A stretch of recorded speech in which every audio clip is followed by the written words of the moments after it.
C success প্রকল্পের আওতায় আমরা সরেজমিন গবেষণা বিভাগ বিআরআই পাবনার পক্ষ থেকে রিলে পদ্ধতিতে সরিষা, মসুর, মটর এবং খেসারি আমরা করতেছি। আর রিলে পদ্ধতি হচ্ছে কনজারভেশন এগ্রিকালচারের একটা কম্পোনেন্ট। তো ধান কাটার পরে আমরা যে নির্দিষ্ট হারে যে ডোজ আছে, সারের ডোজ, ওই সার আমরা প্রয়োগ করি। এরপরে মসুরের ক্ষেত্রে সাধারণত কোনো সেচ দেওয়া হয় না, যদি দরকার হয় তো সর্বোচ্চ একটা দেওয়া হয়, কিন্তু সরিষার ক্ষেত্রে আমরা সাধারণত পরবর্তীতে একটা সেচ দেই।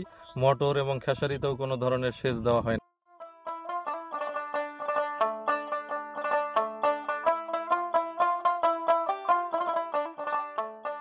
আমাদের চাষ দিতে হচ্ছে না, চাষ খরচ নাই এবং কোনো এনার্জি আমাদের লস হচ্ছে না। এই কারণে এনার্জি সেভ হচ্ছে, আমাদের লেবার সেভ হচ্ছে এবং মাটির যে স্বাস্থ্য, এখানে মাটির স্বাস্থ্যটাও আমরা ধরে রাখতে পারতেছি।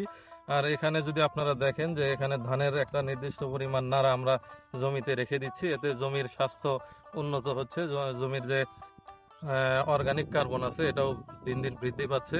আর আমরা যদি অন্যান্য নিউট্রিয়েন্টগুলো বলি, তো আমরা যে ফসফরাস, নাইট্রোজেন, পটাশিয়াম এগুলোর অ্যাভেলেবিলিটি বৃদ্ধি পায়। আর ব্যালেন্সের ক্ষেত্রে যদি আমরা বলি যে নাইট্রোজেন, পটাশিয়াম এবং সালফারের ব্যালেন্স এটা কিছু ইমপ্রুভ করে।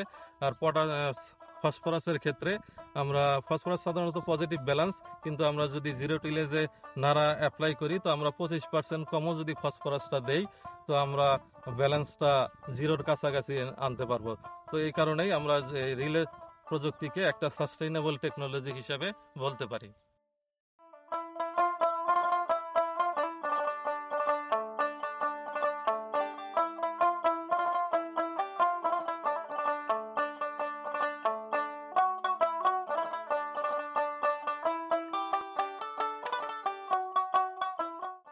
এই যে আমাদের আপনারা এখানে হ্যাঁ আমাদের যে নাড়া তাই না, এই যে মোটামুটি 20 সেন্টিমিটারের মতো নাড়াটা, এই নাড়াটা রাখার কারণে কিন্তু আপনাদের কি হয়েছে, আরেকটা জিনিস ছিল কি, রসটা বেশি ধরে রাখছে, রস বেশি ছিল।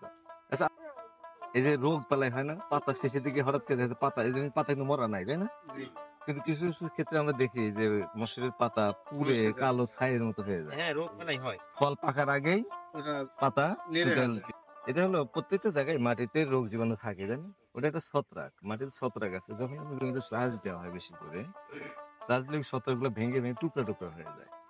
যত বেশি টুকরা হয় তত বেশি ছড়ায়।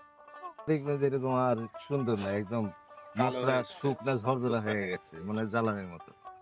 কিন্তু দানা ভেঙে দেখবেন ভিতরে দানা নাই, অথবা থাকলেও মনা একদম। এই কারণ হলো ওই যে মাটিটা চাষ দিই, চাষ দিলে একদিকে তাহলে কি হলো, গাছের রোগ জীবাণু ছড়াই গেল।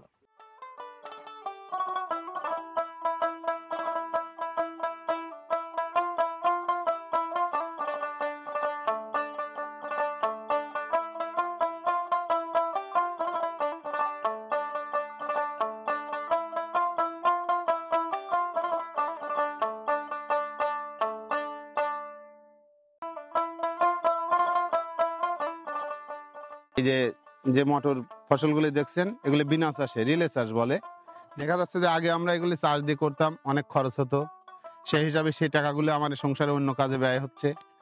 কিন্তু অনেক, আর এই মটরটা আমরা 5 মণ 6 মণ হারে পাবো। এখন যদি বিক্রি করা হয় তাও দেখা যাচ্ছে কি যে 4,500 টাকা মণ। আর যদি বীজ হিসাবে বিক্রি করতে পারি ওই সময় আমরা 12,000 টাকা মণ, 300 টাকা কেজি হিসাবে দাম পাবো। এবং সব দিক দিয়েই ভালো। আর এই মটরের এই যে খড়গুলো বাঁচবে এগুলো আমাদের গরু ছাগল খায়, খুব সুন্দরভাবে খায়, এদিক দিয়ে আমরা একটু সচ্ছয় পাচ্ছি। এটা আজ প্রায় আমি 25 বছরের বেশি কৃষি কাজ করতেছি। আর এটা তো অনেক আগে ছিল না। এই বাড়ি সিসি অ্যাকশনের মাধ্যমে এই ভাইরা এসে আমাদের পরামর্শ দিয়েছে, তার মাধ্যমে আমরা এরকম চাষ করছি বা এটা করে আমরা অনেক লাভবানই হচ্ছি।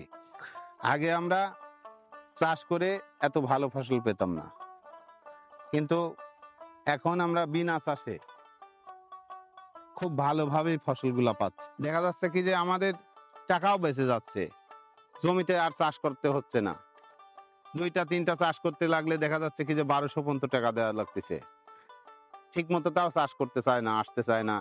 সেদিক থেকে আমরা অনেকটাই বেঁচে যাচ্ছি।